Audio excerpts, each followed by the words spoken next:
So I am here today to talk about how my hearing test went.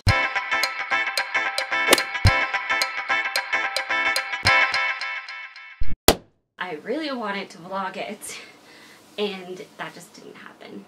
I had full plans to vlog it, and it just didn't happen. I was too busy doing other stuff around it, and I just was so focused on doing what I was told to do during it.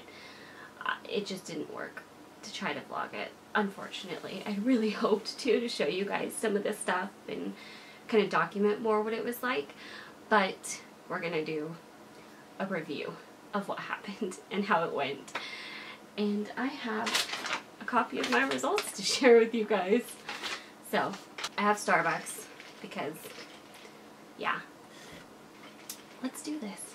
So first off, I went for it, and I got there perfect timing. They took me in super quickly, and the first thing we did was she took me down the hall to a booth that seriously looked like a bank vault. Like one of the big vaults in a bank. That was what the outside of it looked like. But it was like a sound booth. Like, there was one side that had all the controls, and then the room that I was in during it, that was soundproof and looked like a vault. So, she took me in there. We sat down, and the first thing we did was we kind of talked things through first. I had never been to an audiologist before, so I didn't have any history. I didn't have any history with her. So we just talked. I told her my family medical history. She knew about Turner's, and she knew that it was a normal screening for Turner's, and she'd even researched hearing loss in Turner's some. I kept meaning to ask her if she had ever had a Turner syndrome patient, and every time we just started talking about so much other stuff that was focused on my situation, I just couldn't find an in to ask it, and then, yeah. So, I think I'll ask next time I see her if she's ever had a Turner syndrome patient before, because I would be very interested to know, because she seemed pretty knowledgeable on Turner syndrome and hearing loss, and she said she had researched it, so I don't know if she did that in preparation for seeing me because she saw it on my file or what, but that was really cool, and I was actually really happy and impressed with that. I really liked her. So, we talked. I told her my whole spiel about failing hearing tests when I was little, stuff like that. Then I told her that my biggest concern was I had been having trouble more than normal recently. Like over the last year or two, I've noticed myself having trouble hearing more, and I've noticed myself asking people to repeat themselves more, and just struggling in that way more. More than normal, more than I ever had before. And she said, okay.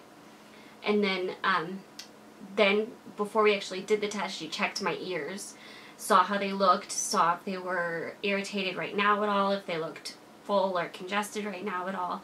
They looked totally good. They looked clear. They were fine. So then came the test part, and there was like 3 different parts to the test, but it was all very interesting. It was the most in-depth hearing test I have ever had in my life. And I guess that's just because I've never had one done by an audiologist before, but the most in-depth one I've ever had in my life, which is good. I got a lot of information out of this. So the first part was what you think of as normally is the hearing test, where, you know, you have the headphones on, but actually she did these internal earbuds, where it was like these buds on the end of wires that she stuck in my ears that did it. I never had that before. It was always the over the top of my ears headphones. So I put those in, and she did the normal, okay, I'm going to play beeps, and you say yes when you hear the beep. And she did each ear individually. There was another part of it where she tested my ability to repeat a word. So she had static play in one ear, and in the ear she was testing, she had her voice telling me words to say, and I had to repeat what I thought they were. And then the other version of that was she would say a word, and each time she would change the frequency or the volume of her voice. on the sound system. So in accordance with what she was saying it at, like where the volume was, I had to repeat the word what I thought it was. And then there was a couple points where I was like, I have no idea what you're saying. Oh man. So that was the one that I struggled with the most. I don't think it really showed any different of a results. That was just one that I felt like I was fumbling through the most because it counted on me responding instead of just saying yes when I heard something. It was more obvious, I can't hear this. I can't even function in the test because I can't hear it. Anyways. So then, after that whole part, there was also, she told me to tell her when to stop when it got uncomfortably loud. And I don't think that had to do with hearing. I think that was, like, in preparation for hearing aids, what they want on file. And not that we were talking about hearing aids, but she did that just to have that information for the future. So then she did a couple different things. She did those same tones, but added this, like, headphone thing that she put behind my ears that was, like, reading the nerves to kind of see if there was nerve damage or if it was structural causing hearing problems. So I told her about all of my ear infections, and she said she would expect ear infections to damage the structure of my ear. And the only thing she noticed in between the two was this ear canal was a little bit smaller than this one. It was a little bit tighter, a little more closed off. But when she tested them, they didn't test any different. They were the same level, so there wasn't a significant difference. And when she did the nerve test, it showed nerve damage, not structural. So it's actual hearing loss, not damage caused by something. And then she did this other in-ear thing as the final test to see if my eardrums were working properly. And they were working normal. So then she sat down with me and told me what the results were. I don't have a percentage or real, I have numbers, but I'm not sure I know how to explain what they mean, but I can show you guys the chart. So this is the chart that she gave me. This is my hearing test results. This is normal hearing. Well, okay, about this range is normal hearing. This is mine. So these are where my normal was, and then these are where I have hearing loss. So basically what that means is it's not actually low frequency hearing loss that I have, it's mid-frequency hearing loss that I have. And it's the same equivalent to what I was saying I was struggling with. I just had them kind of flip-flopped. So I'm good with high and low, and it's in the middle that you can see on the chart, the big dip down, way farther down than normal. I have moderate mid-frequency hearing loss. So it's not horrible, but it's significant, and it's significant enough that I'm noticing it more, which means it's gotten progressively worse. And she said she had not read anything about Turner syndrome hearing loss, like the type that normally happens with Turner's, being progressive, but she said she doesn't know if the hearing loss in my family is progressive. So if that were the case, that would explain it being progressive. But nothing she had read about the hearing loss that happens in Turner's is progressive. So it could be I'm more predisposition to it, and I just have not protected my ears well enough for that, or my family medical history is progressive, and then that's just exacerbated by also having Turner's. It could be a lot of things. Either way, I have moderate mid-frequency hearing loss. And the most complicating part of that is mid-frequency is what most people speak at. So unless you have a really high-pitched voice, most speaking tones are going to be mid-frequency. So that would completely explain why I would be asking people to repeat themselves more, and why somebody talking is what I normally have problems with or kind of fumble with. So that explained a lot. And from what I have experienced, that is my struggle. And I don't know what my next steps are. So I got also another question answered with the whether or not they would want to do anything. It was moderate, not just mild. So it was more significant than that.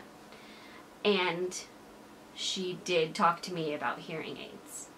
And basically what she said was, no, it's not significantly affecting you right now. It's not horrible. It's not seriously impacting your ability to function, your ability to have a conversation.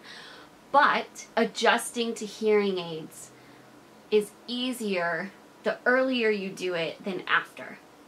If you wait till it's really bad and you desperately need hearing aids to get them, you will have more of a struggle adjusting, or it'll be a bigger adjustment to them rather than starting now or in a year or two to have them. And so she said for that, she said, no, you don't need to go run out and get them right now. It's not an emergency. But at the same time, she said it's at a point where I would start considering it and thinking about it, because it'll be an easier transition if that's the way this is going. And she kind of just said the same thing. You can't get that hearing back. Once hearing loss is gone, it's gone. You don't get it back. There's no way to get hearing back. But just the normal ways of protecting your ears is all that you can really do. So if you're in a loud environment, wearing earplugs or ear protection, and not having the TV or music too loud, things like that. That's kind of, because I asked, like, what can I do to try to not have it get worse? And that was kind of all she said. So those were my results. That was not entirely unexpected. I got a lot of my questions answered, because now I know what to think about, and now I know where I'm at with it. I'm automatically scheduled for a year from now for a checkup again. And she said if I do want to start the process of hearing aids, or if I want to talk about options, or if in between now and then I notice it continually getting worse again, she said don't wait till then, come in. And we'd have to quicken the pace of getting those hearing aids for me. So I told my mom, and she had an interesting question, like, when does it stop? Is it going to be possible for me to be deaf? And I have not heard that, especially because it's only mid-frequency. Like my high and low frequency, I'm fine. So I don't think I could end up deaf. I think it would be, I just would need hearing aids because I'd need it amplified. The mid-frequency tones, I would need amplified. I don't think I'd ever go completely deaf unless my other hearing, like the other frequencies started getting affected too. But I've never had those be a problem, ever. And she said those are totally normal, those look fine. So I don't think that's a worry. I think it's just how bad my mid-frequency hearing loss could get. From what my understanding is, that was what happened. And I got a lot of questions answered. I did ask about other options besides hearing aids, like a lower level help. And she said the only other things that there really is out there is they're like headphones with this thing that people can talk into that amplifies it for you. She was like, I don't feel like that works for you. And she's right, that really doesn't work for me. So there's really no other options besides a hearing aid if I want to do something. And I kind of have to decide that. And I kind of have to figure out the money for them because I don't have coverage for that. But I know Leaping Butterflies Ministry does hearing aid scholarships to help girls with Turner's pay for it. I don't know what the qualifiers for that are. I can't remember. And I don't know how that works with our insurance. So I will have to look into all of that if I want to do them. And I need to decide if I want to do them first off. I would love to hear any experiences you guys have. If you've been told it's mid-frequency or low frequency, is there any certain frequency that's more common with Turner's? I haven't actually heard. I've kind of just heard hearing loss. But I heard low frequency was the common one, so I'm not totally certain. Leave any experiences or thoughts you have down in the comments below. I would love to hear them. And I hope you enjoyed this. I hope this gives you a little insight. I hope me sharing my story helps you in some way. And if you have any tips, I'd love to hear that in the comments below. So I hope you enjoyed it. If you did, give it a thumbs up, share it with everybody. Make sure you are subscribed and have notifications on. And I will see you guys tomorrow. Bye!